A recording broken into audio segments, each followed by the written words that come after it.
এদিকে মহাসড়কে যানবাহনের চাপ বাড়ায় এবং যমুনা সেতু সংযোগ সড়কে একাধিক গাড়ি বিকল হওয়ায় ঢাকা টাঙ্গাইল যমুনা সেতু মহাসড়কে 10 কিলোমিটার এলাকার ধীর গতিতে যানবাহন চলাচল করছে।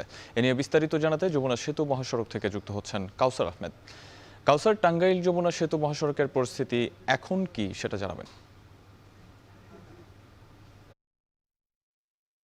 আমি আছি যমুনা সেতুর পূর্ব পার্শ্বের যে গোল চত্বর এলাকা এখানে আছি আমি। এখানেও আধা ঘন্টা আগেও এখানে থেমে থেমে যানজটের সৃষ্টি হয়েছিল। এই যানজট কমানোর অন্যতম কারণ যেটি হচ্ছে যে যমুনা সেতুর উভয় লেন দিয়েই উত্তরবঙ্গগামী যানবাহন গিয়েছে। এতে করে বিকেল 4টা থেকে এই সন্ধ্যা 7টা পর্যন্ত এই অবস্থায় যানবাহন চলাচলের কারণে যানবাহনের টান অনেক বেশি ছিল, যে কারণে এই যানজট অনেকটাই কমে গিয়েছে। এখন আমরা দেখতে পাচ্ছি যে এই ঢাকা থেকে এখনো ঘরমুখো মানুষ ফিরছে। আর এর আগে সকাল 11:30 থেকে 1:30 পর্যন্ত এই একই অবস্থায় এই উভয় লেনেই উত্তরবঙ্গগামী যানবাহন ছিল, যে কারণে এই দ্রুত সময়ের মধ্যেই সেতু পার হতে পারছে উত্তর অঞ্চলের যানবাহনের চালক ও যাত্রীরা। আর এই মহাসড়কে গেল রাতে দফায় দফায় বৃষ্টি এবং একাধিক যানবাহন বিকল সহ নানা কারণে এই মহাসড়কে থেমে থেমে যানজটের সৃষ্টি হয়েছিল। আর এছাড়াও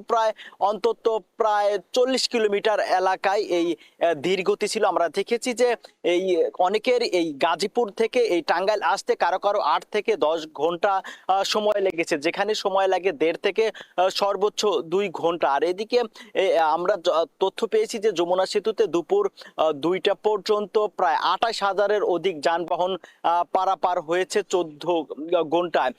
আর স্বাভাবিক সময়ে যেখানে এই সেতুতে 18 থেকে 19,000 যানবাহন পারাপার হয়, সেখানে কিন্তু প্রায় দ্বিগুণ যানবাহন পারাপার হয়েছে 14 ঘন্টায়।